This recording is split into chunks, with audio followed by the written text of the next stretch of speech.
మంత్రివర్గంలోకి అజారుద్దీన్ని మంత్రి చేద్దామని చెప్పేసి భావిస్తూ ఉంది తెలంగాణ రాష్ట్ర ప్రభుత్వం.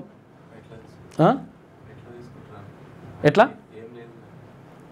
ఏం కదా తీసుకుని 6 నెలల తర్వాత అయితే ఎందుకు మరి ఎట్లా తీసుకుంటారు ఏం కథ అని చెప్పేసి కూడా కొంతమందికి డౌట్ వస్తుంది.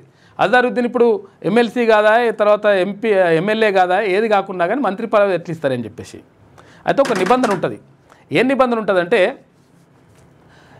ఒక మంత్రిగా కానీ లేకపోతే ముఖ్యమంత్రిగా కానీ మంత్రిగా కానీ ఎవరినైనా నియమించాలనుకుంటే డైరెక్ట్ నియమించవచ్చు. నియమించిన తర్వాత 6 నెలల లోపు ఏదో ఒక స్థానం నుంచి ఆయన గెలుపొందాల్సి ఉంటుంది, లేకపోతే నామినేటెడ్ పోస్ట్ అని ఇవ్వాల్సి ఉంటుంది. ఎమ్మెల్సీ గానో లేకపోతే ఎమ్మెల్యేనేమో గెలవాలి, లేకపోతే నామినేటెడ్ పోస్టు ఎమ్మెల్సీ ఇవ్వచ్చు, లేకపోతే ఇంకేదైనా మొత్తం మీద పోటీ చేసి 6 నెలల లోపు ఏదైనా భర్తీ చేసుకుంటే సరిపోతుంది, మంత్రి పదవి ఇవ్వచ్చు అనమాట. అందులో భాగంగా ఎమ్మెల్సీ ఇస్తారనేటువంటి ప్రచారం జరుగుతూ ఉంది. ఎమ్మెల్సీ ఇస్తున్నారు ఆయనకు, ఎవరికి అజారుద్దీన్కి. కాబట్టి ఆయన మంత్రివర్గంలోకి తీసుకుంటా ఉన్నారు.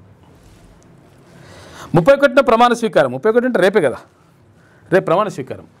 మంత్రివర్గంలోకి అజారుద్దీన్ తీసుకోవాలని ముఖ్యమంత్రి రేవంత్ రెడ్డి నిర్ణయించారు. ఈ నెల 31న విస్తరణకు అవకాశం ఉందని, అజారుద్దీన్కు ఏఐసీసీ గ్రీన్ సిగ్నల్ ఇచ్చిందని సంబంధిత వర్గాల ద్వారా తెలిసింది. కొందరు మంత్రుల శాఖల్లో మార్పులు జరగవచ్చని కూడా తెలుస్తోంది. ప్రధాన శాఖలు కాకుండా కొన్ని అటు ఇటు మారే అవకాశం కూడా ఉన్నట్లుగా సమాచారం. ఈ మంత్రి పదవులు ఉన్నాయి కదా, ఇప్పుడు మంత్రిమండలిలో ఉన్నాయి కదా, కొంతమందికి శాఖలు మారొచ్చంట, కొంచెం అటు ఇటు చేసే అవకాశం ఉందంట, షఫ్లింగ్ చేస్తారు. మంత్రివర్గంలో అవకాశం కోసం చాలా కాలంగా ఎదురు చూస్తూ హైకమాండ్ నుంచి గ్రీన్ సిగ్నల్ రాని వారికి ముఖ్యమైన కార్పొరేషన్ చైర్మన్ పదవులు ఇచ్చే అవకాశం ఉన్నట్లుగా విశ్వసనీయ వర్గాల ద్వారా తెలిసిందంట. ఒకవేళ ఇప్పుడు మంత్రి పదవి రావాలని చెప్పేసి నాకు మంత్రి పదవి ఇస్తేనే ఇయ్యి, లేకపోతే సంగతి చెప్తా అని చెప్పేసి కొంతమంది తిరుగుతున్నారు.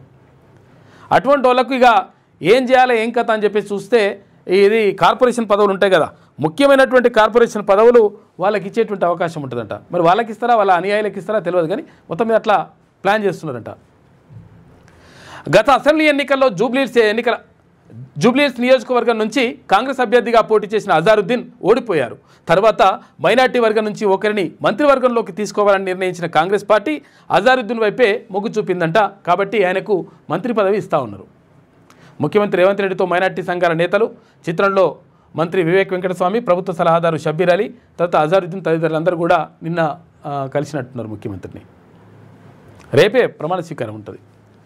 అధికారులు మీ సమస్యలు పట్టించుకోవట్లేదా? నెలల తరబడి మిమ్మల్ని ఇబ్బంది పెడుతున్నారా? మీ సమస్యకు ఎవరు స్పందించట్లేదా? సమస్య ఏదైనా ఎక్కడి నుంచైనా వెంటనే క్యూన్యూస్ కాల్ చేయండి. మీ తరఫున మేం బాధ్యత తీసుకుంటాం. కాల్ చేయాల్సిన ఫోన్ నెంబర్ 8499019921. పబ్లిక్ వాయిస్, సామాన్యుడి ప్రశ్నాస్త్రం. ప్రతి గురువారం ఉదయం 10 గంటలకు మీ క్యూన్యూస్ హెచ్డీలో నవంబర్ 6 నుంచి ప్రారంభం.